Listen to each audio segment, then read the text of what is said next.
Sir నమస్కారం sir. నమస్తే అండి.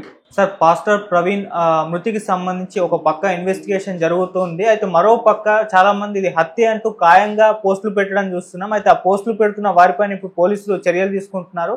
అంటే ఇది ఆరోపణలాగా కాదు, ఇది హత్య అని వాళ్ళే నిర్ధారించే విధంగా ఈ పోస్టులు పెడుతున్నారు. రెండు మతాల మధ్య వీళ్ళు విద్వేషాలను సృష్టిస్తున్నారు అన్న కారణంగా ఒక వ్యక్తిని ఆల్రెడీ అరెస్ట్ చేశారు. ఇక మీద ఎవరు పెట్టినా కూడా అరెస్ట్ చేస్తామని కూడా వాళ్ళు ఆ యొక్క హెచ్చరిక అయితే జారీ చేశారు సార్. మరి ఇప్పుడు ఫస్ట్ టైం ఒక వ్యక్తి అయితే అరెస్ట్ అయ్యాడు పాస్టర్ ప్రవీణ్ గారి విషయంలో ప్రచారం చేసినందుకు గాను. మరి దీన్ని ఏ విధంగా చూస్తారంటారు సార్ మీరు? అంటే ఆ రోజు అక్కడ చాలా మంది అసెంబ్లీ అయ్యి ఇదే అభిప్రాయం వ్యక్తం చేశారు. వారందరినీ అరెస్ట్ చేయాల్సి ఉంటుంది. అంటే ఈ అరెస్టులు చేయటం ద్వారా విద్వేషాలు వాళ్ళు రెచ్చగొడుతున్నారు. ఒక మరణం జరిగింది, ఒక మతానికి సంబంధించినటువంటి ఒక బోధకుడు చనిపోయాడు. చనిపోయినప్పుడు అతనికి సంబంధించిన మతం తాలూకా వారు ఇది హత్య అని మేము అనుకుంటున్నాము, అనుమానిస్తున్నాము అని చెప్పారు. చెప్పినప్పుడు ఇది హత్య కాదు, ఇది యాక్సిడెంటు, ప్రమాదవశాత్తు సంభవించిన మరణము, ఇదిగో మా దగ్గర ఉన్న వివరాలు ఇవి, ఈ కేసు ఇంతటితో ముగిస్తున్నాము, దీని మీద ఇంకెవరూ మాట్లాడద్దు అని చెప్పేసి ఉంటే ఓకే. కానీ ఈ రోజుకి అది జరగలేదు.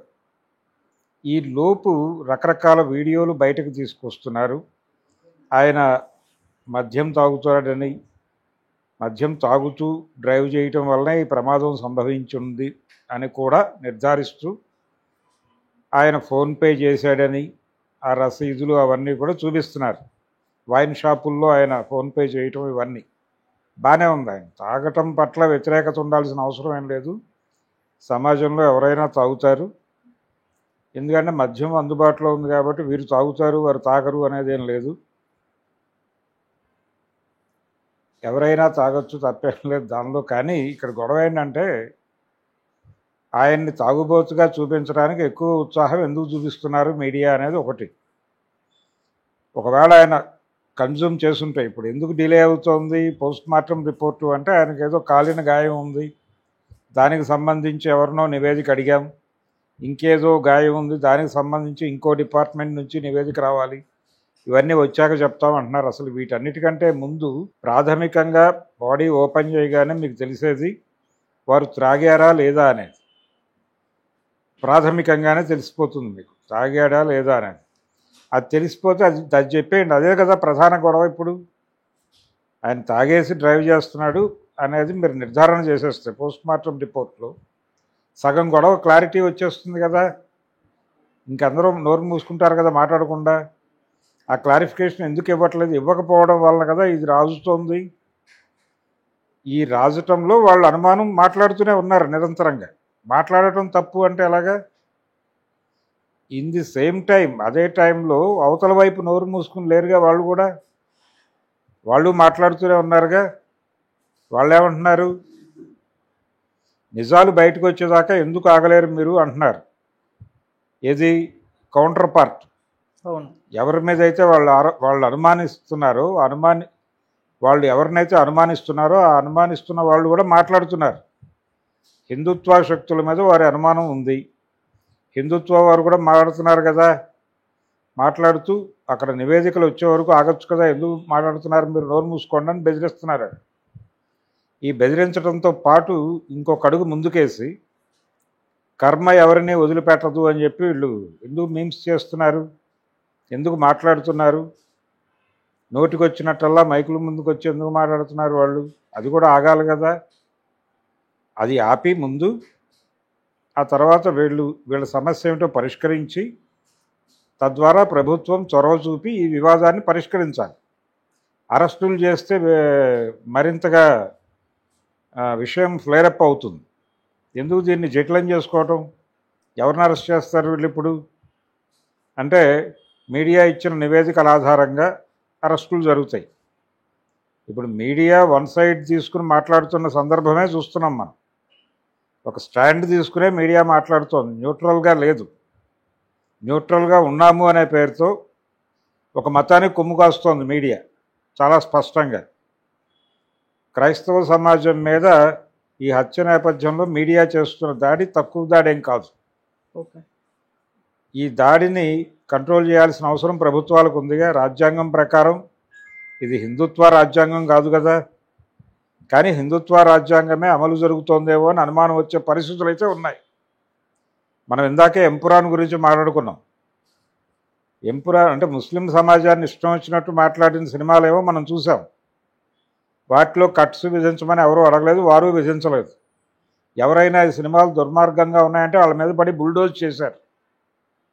ఇప్పుడు అయ్యా మా మతం తాలూకా ఒక ఆయన చనిపోయాడు, అదే హత్య అని మాకు అనుమానంగా ఉంది, అవునో కాదో చెప్పండి మహాప్రభు అని అడిగితే చెప్పకుండా అసలు మీకు హత్య అని అనే హక్కు కూడా లేదని మాట్లాడితే ఎలాగా?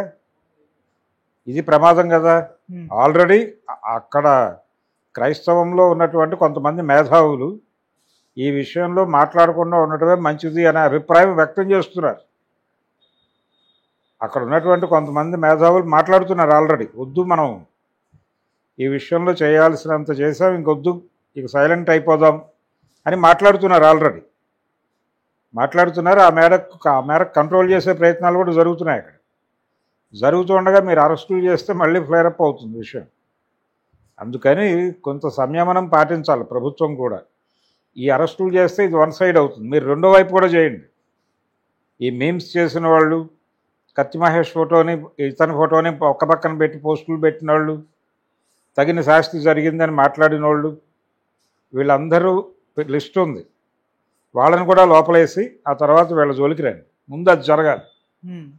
అంటే అతని మరణం మీద నెగిటివ్గా మాట్లాడిన వాళ్ళందరినీ ఎవరి మీద అయితే వాళ్ళు అనుమానిస్తున్నారో అనుమానించినటువంటి సెక్షన్ తాలూకా వాళ్ళు అటాక్ చేస్తూ మాట్లాడారు.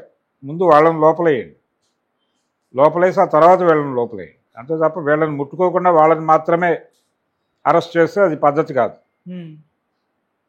అది ప్రజాస్వామ్యం అనిపించుకోదు. ఓకే, హిందుత్వ రాజ్యాంగం అని అనుకోవాల్సి వస్తుంది. హిందుత్వ రాజ్యాంగం అనుకోవడానికి ఆల్రెడీ అనేక ఉదాహరణలు కనిపిస్తున్నాయి. ఇక్కడ రాజ్యాంగాన్ని వాళ్ళు ఇష్టం వచ్చినట్టు వాళ్ళే సవరణ చేసుకుని అమలు చేసుకుంటూ వెళ్ళిపోతున్నారు. అందులో భాగమే ఇది కూడా. ఇప్పుడు ఆంధ్రప్రదేశ్లో అధికారంలో ఉన్నది కూటమి ప్రభుత్వం, ఎన్డీఏ ప్రభుత్వం. కేంద్ర ప్రభుత్వం ఎలా వ్యవహరిస్తుందో ఎన్డీఏ ప్రభుత్వం కూడా అలాగే వ్యవహరిస్తుంది. అందులో భాగమే ఇదంతా. అందుకనే వాళ్ళు అనుమానిస్తున్నారు, అందుకనే వాళ్ళు భయపడుతున్నారు ఏం జరుగుతుందో అని, ఏ క్షణం ఏం జరుగుతుందో అని. చాలామందికి థ్రెట్ ఉందని కూడా మారుతున్నారు. ఈ పరిస్థితి ఎందుకు తీసుకురావాలి మీరు? ఈ అభద్రతా భావాన్ని ఇది మాట్లాడొద్దు, మీరు నోరు తెరిస్తే రెండు మతాల మధ్య యుద్ధం జరిగిపోతుందని ఎందుకు బెదిరిస్తున్నారు? ఎందుకు యుద్ధం జరుగుతుంది? వాళ్ళు అడిగారు, మాకు అనుమానం ఉంది అన్నారు. ఆ అనుమానం తప్పని చెప్పండి. మీరు అనుమానం తప్పని సాక్ష్యాధారాలతో చెప్పండి. వాళ్ళ దగ్గర సాక్ష్యాలు లేవు, వాళ్ళ దగ్గర కూడా సాక్ష్యాలు లేవు, ఉన్నాయని చెప్తున్నారు అంతే. హర్షకుమార్ మాట్లాడినా ఇంకొకళ్ళు మాట్లాడినా అనుమానం ఉంది, అనుమానం ఉంది, ఒక ప్రొటెస్ట్ చేస్తే మంచిదని చేస్తున్నారు అంతవరకే. నిజానికి అదే పునాది. కాకపోతే ఇటువైపు నుంచి ఇది డిలే కావటము, క్లారిటీ లేకపోవటము, అతని క్యారెక్టర్ మీద రకరకాల వార్తలు ప్రచారం కావటము, దానికి సరైనటువంటి వివరణ లేకపోవటము, ఈ పోస్ట్మార్టం రిపోర్ట్లో ప్రాథమికంగా తేలిన విషయాలు కూడా బయటకు మాట్లాడకపోవటము, ఇవన్నీ కలిసి ఒక గందరగోళ వాతావరణాన్ని కల్పించినాయి. ఈ గందరగోళ వాతావరణం ఎప్పుడైతే కల్పించారో మాట్లాడేవాళ్ళు మాట్లాడతారు. ప్రొటెస్ట్ చేసే హక్కు ఉంది కదా అంటారు వాళ్ళు. ఈ ప్రొటెస్ట్ వలన ఇంకో మతం హర్ట్ అవుతుంది అని వీళ్ళు మాట్లాడుతున్నారు. ఓకే, మీడియా కూడా అదే మాట్లాడుతుంది. ఎందుకు హర్ట్ అవ్వాలి? అంతకుముందు ఆయన్ని చంపేస్తాం, ఆయన కుటుంబ సభ్యులను చంపేస్తాం అన్నోళ్ళు ఉన్నారుగా మీడియా ముఖంగా. మరి వారందరూ లైవ్లోనే ఉన్నారు కదా. మీరు ముందు ఇమ్మీడియట్గా ఆ సమస్య పరిష్కారం కావాలంటే ప్రాథమికంగా వారు తాగారు అనే దాన్ని నిర్ధారించండి ముందు. ఆ పోస్ట్మార్టం రిపోర్ట్లో ఓపెన్ చేయగానే మీకు అర్థమై ఉంటుంది కథ. అదే ప్రధానమైన గొడవ. చెప్పేయండి, ఆయన తాగేశాడు, దారుణంగా తాగున్నాడు, అందుకనే యాక్సిడెంట్ జరిగిందని అది ఒక ధృవీకరణ చేసేస్తే గొడవ ఆగిపోతుంది. ఇంకా ఎక్కడి నుంచో ఇంకేవో నివేదికలు రావాలో అవన్నీ పరిశీలించిన తర్వాత సమగ్రమైన నివేదిక, అంత సమగ్రత అక్కర్లేదు, మామూలు సమగ్రత చాలు, దానికి ప్రాథమిక సమాచారం చాలు. అది చెప్పేస్తే వీళ్ళు మాట్లాడకుండా కామ్ అవుతారు కొంత మేరకు. తర్వాత ఇటు నుంచి దాడి చేసిన వాళ్ళని కూడా అరెస్ట్ చేయాలి. ఏది హిందుత్వ నుంచి కర్మ ఎవరిని వదిలిపెట్టదు అన్న ప్రతి వాళ్ళని వదిలిపెట్టకుండా వాళ్ళ కర్మను కూడా వాళ్ళని వెంటాడుతుంది అనే విషయం వాళ్ళకి అర్థం చేయిస్తే అప్పుడు కొంత తగ్గుతుంది. అంతే తప్ప ఇక్కడ పరిస్థితి ఏంటంటే వీళ్ళు ఎవరిని విమర్శించినా తప్పు అనుకోవట్లేదు, వీళ్ళు ఎవరి మీద దాడి చేసినా తప్పు అనుకోవడం లేదు.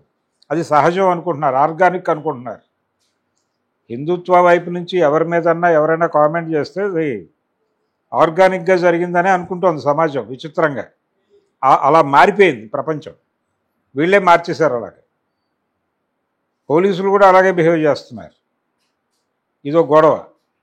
సరే, వీళ్ళు మాట్లాడితే పర్లేదు, వాళ్ళు మాట్లాడితేనేమో నిరసన అంటారు. వాళ్ళు మాట్లాడకూడదు. ఇలా బుల్డోజ్ చేసే రైట్ ఎవరిచ్చారు? మీడియాలో డిస్కషన్స్ నిర్వహిస్తున్న వాళ్ళు కూడా సంయమనం పాటించకుండా హత్యని మీరు ఎలా అంటారండి అని చెప్పి మీద పడిపోతున్నారు వాళ్ళు వచ్చి. ఇలా అయితే కొంచెం ప్రజాస్వామికంగా వ్యవహరించండి. వాళ్ళు ఈ దేశ పౌరులే, ఈ దేశ పౌరులు. వాళ్ళ ఓట్లు కూడా మీకు పడుతున్నాయి, వాళ్ళ ఓట్లు కూడా కీలకమే. మైనారిటీ ఓట్లు ఇవన్నీ కీలకమే మీకు కూడా. కాబట్టి కొంచెం కన్సిడర్ చేయండి.